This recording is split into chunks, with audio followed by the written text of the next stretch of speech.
તમે ધારાસભ્ય હો એટલે ગમે એવો બફાટ કરી શકો, ગમે એવી ભાષાનો ઉપયોગ કરી શકો, એ પણ સ્ટેજ ઉપરથી. આ એટલા માટે કહી રહ્યો છું, ગઈકાલે રાજકોટમાં દલિત સંમેલનનું આયોજન કરવામાં આવ્યું હતું અને આ આયોજનમાં જિજ્ઞેશ મેવાણીએ એવા શબ્દોનો ઉપયોગ કર્યો છે કે સભ્ય સમાજમાં આ શબ્દો ક્યારેય સ્વીકાર્ય હોય જ ના શકે. તમારો આક્રમક જે અંદાજ છે બરોબર છે, ઘણા મુદ્દાઓ પણ સારા ઉપાડી રહ્યા છો, પરંતુ તમારી આસપાસ કોણ બેઠું છે એનો તો ખ્યાલ રાખો. શું છે સમગ્ર મામલો અને શા માટે જિજ્ઞેશ મેવાણી એના શબ્દોને લઈને ચર્ચામાં છે, એના વિશે ચર્ચા કરીશું. નમસ્કાર, હું સમ્રાટ અને તમે જોઈ રહ્યા છો ચક્રવાત.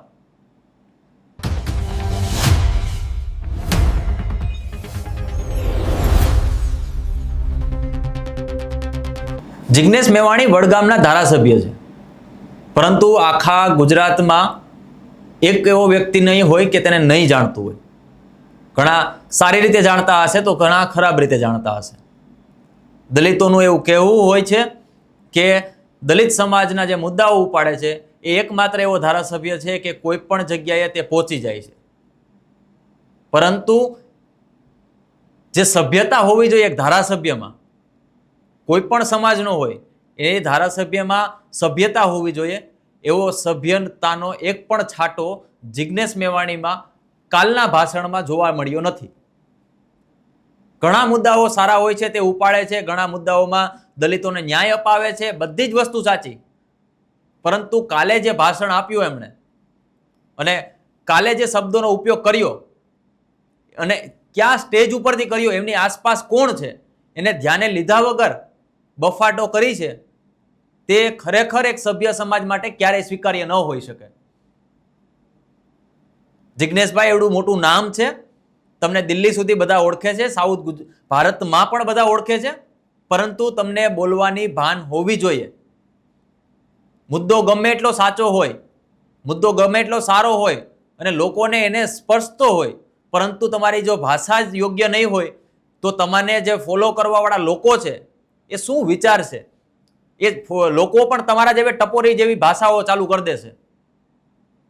વાત છે, ઘણી વખત એવું કહેવામાં આવતું હોય કે દલિત સમાજને અત્યારે સંગઠિત થવાની જરૂર છે, શિક્ષિત થવાની જરૂર છે, સંઘર્ષ કરવાની જરૂર છે.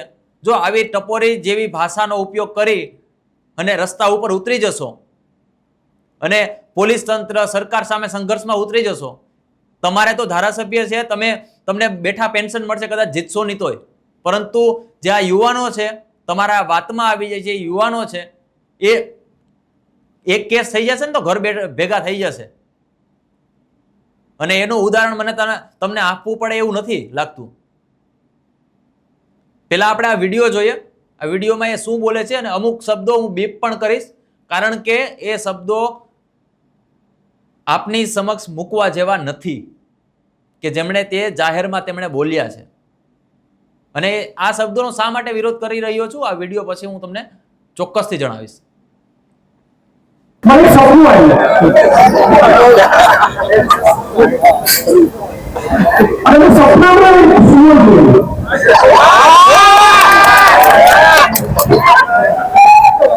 આપણી ઓસરીમાં ઘરના વરંડામાં પણ ક્યારેક કૂતરા બિલાડ આવી જતા સુવરને જોયું.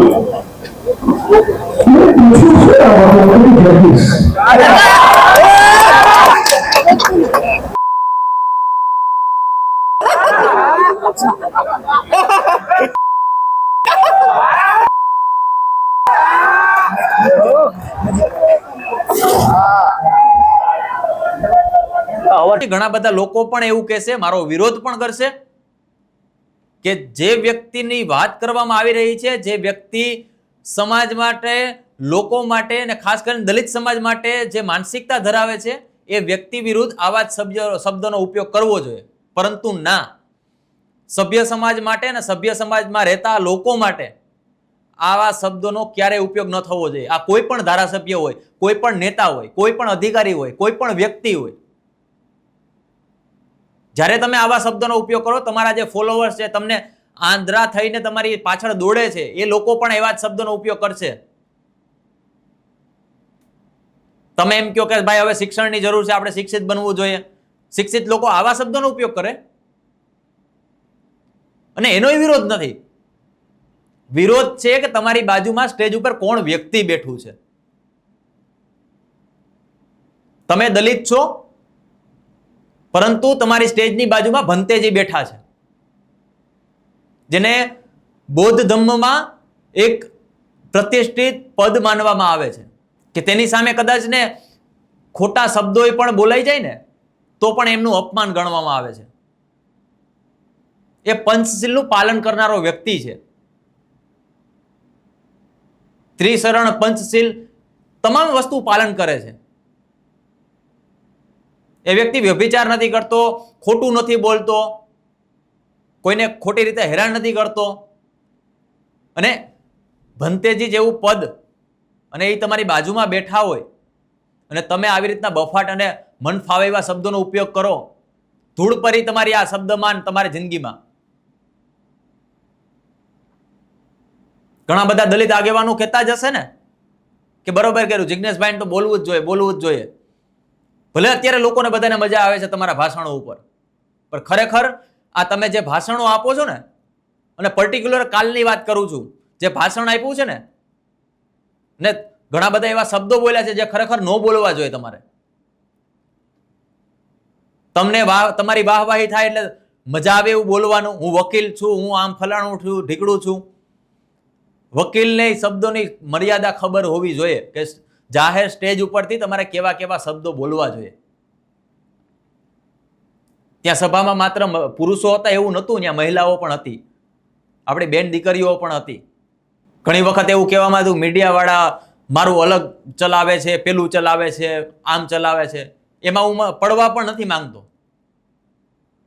તમે સારું કામ ઘણી વખત કરો છો, સરાહનીય છે, અમે પણ તમારા વખાણ કર્યા જ છે, પરંતુ જ્યાં ખોટું છે ત્યાં જિજ્ઞેશભાઈ ખોટું જ છે. આવા શબ્દોનો ક્યારેય ઉપયોગ ન કરો, અને કરો તો તમે એક વખત જોતા જાઓ કે તમારી બાજુમાં કોણ બેઠું છે. ભંતેજી જેવું એવડું મોટું પદ કે એની સામે કોઈ ખોટું પણ ન બોલી શકે, એવડું મોટું પદ, અને એ પદની ગરિમા તો રાખો. એ ચીવર જે પહેર્યા છે કેસરી કલરના, એ ચીવરની તો થોડીક ગરિમા રાખો.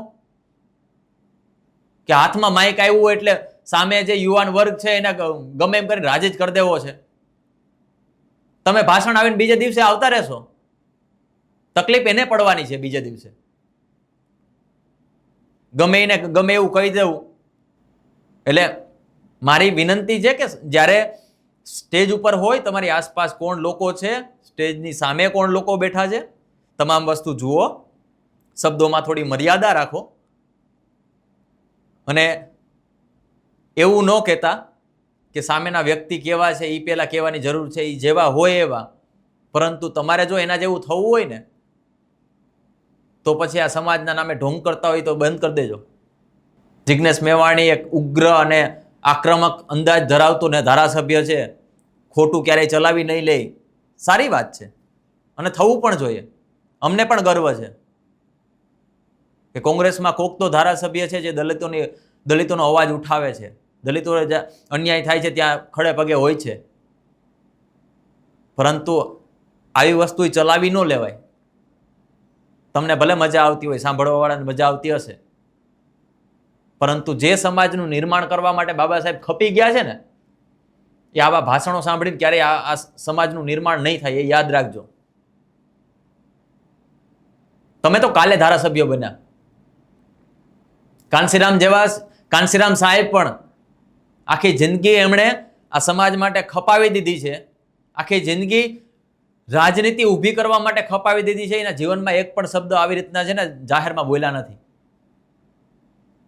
એટલે જો આ વાતો કરતા હોય કે આ લોકો સામે આ શબ્દોથી વાતો કરવાની, અને જાહેર સ્ટેજ ઉપર, અને તમારી પાસે કોણ બેઠું છે, તમારી સામે કોણ બેઠું છે, જો એની પણ તમને ભાન ન હોય ને તો પછી કંઈ કહેવાનો મતલબ જ નથી. જિજ્ઞેશભાઈ, દલિત સમાજના ઘણા બધા લોકો મારો વિરોધ કરશે, મને ખબર છે, પરંતુ તમે એક સભ્ય સમાજને તમે જો બનાવવા માંગતા હોય ને, દલિત સમાજને, કે તો આ વસ્તુ તમે એક વખત વિચારી લેજો કે સાચી હતી કે ખોટી હતી. જાહેર સ્ટેજ ઉપરથી આવા શબ્દોનો ઉપયોગ ક્યારેય ન કરી શકાય. એમ છતાંય હું પૂછું છું કે તમને જિજ્ઞેશભાઈના નિવેદન અને આ શબ્દો કેવા લાગ્યા? કોમેન્ટ બોક્સમાં જરૂરથી જણાવજો. નમસ્કાર.